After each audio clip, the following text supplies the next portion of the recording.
ஆன்மநேய உறவுகள் அனைவருக்கும் வணக்கம்.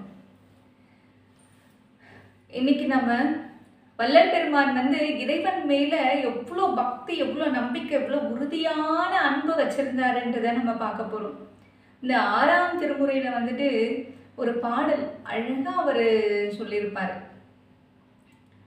புண்படா உடம்பும் புரைப்படா மனமும் பொய்ப்படா ஒழுக்கமும் பொருந்தி கண்படா திரவும் பகலும் முந்தனையே கருத்தில் வைத்தேத்துதற்கிசைந்தேன் உண்பனே எனினும் உடுப்பனே எனினும் உலகரை நம்பிலேன் எனது நண்பனே நலன்சார் பண்பனே உன்னையே நம்பினேன் கைவிடையில் இணையே அப்படின்னு சொல்லிட்டு இறைவனை பார்த்து பாடுறார். அருட்பெருஞ்சோதி ஆண்டவரை பார்த்து கேட்கிறார்.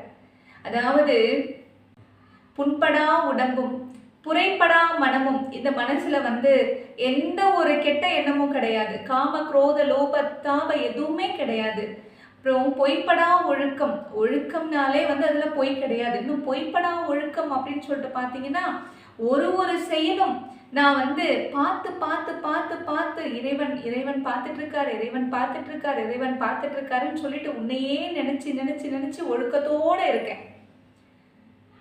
புண்படா உடம்பும் புரைப்படா மனமும் பொய்ப்படா ஒழுக்கமும் பொருந்தி கண்படா இரவும் பகலும், கண்ணு மேல ரப்பப்படாம இரவும் பகலும் உன்னை மட்டும்தான் நினைச்சிட்டு இருக்கேன். வேற எதையுமே நான் நினைக்கல, உன்னையே நம்பினேன்ப்பா, உன்னை மட்டுமே நினைச்சிட்டு இருக்கேன்ப்பா. சாப்பிட்றதுக்கும் சரி, எனக்கு ட்ரெஸ் வேணும்னாலும் நான் யாரையும் நம்புறது இல்லப்பா. நீ என் நண்பன் இல்லையா, என்னோட நலம் ஏன் நலம் அதை நீ தானே பார்த்துக்கிறேன், நான் பார்த்து பார்த்து பார்த்துக்கிறேன் நண்பன் இல்லையா, என்னோட நலம் சார் பண்பன் இல்லையா, உன்னை மட்டும் நம்பிட்டு இருக்கேன். நீ என்ன பண்ணணும், என்னை கைவிடவே கூடாது, என் கையை கெட்டியமா பிடிச்சிக்கோ, நான் யாரையும் நம்பல, உன்னை மட்டும் நம்பிட்டு இருக்கேன் அப்படின்னு சொல்லிட்டு வள்ளல் பெருமான் அருட்பெருஞ்சோதி ஆண்டவர் கேட்கிறாரு. உன்னையே நம்பினேன் கைவிடையில் இணையே அப்படின்னு சொல்லிட்டு. அப்படியே இந்த சைடு வந்தோம் அப்படின்னா நாவுக்கரசர் கல்லோட சேர்த்து கட்டி கடல்ல தூக்கி போட்டுடுறாங்க. அப்ப அவர் என்ன சொல்றாரு, பயப்படவே இல்லை, எதுக்கும் யோசிக்கல, யாரையும் ஐயோ என்னை கட்டி தூக்கி போட்டுட்டாங்களே அப்படின்னு கூப்பாடெல்லாம் போடல. அவர் அமைதியா கல்லோட உட்காந்து இறைவனை பார்த்து பதிகம் தான் பாடுறாரு. உருகி உருகி உருகி உருகி படிக்கிறாரு. சொற்றுனை வேதியன் சோதி ஆனவன் பொற்றுனை திருந்தடி பொருந்த கைத்தொல கற்றுனை பூட்டிவோர் கடலில் பாய்ச்சினும் நற்றுணையாவது நம சிவாயவே அப்படின்னு சொல்றாரு.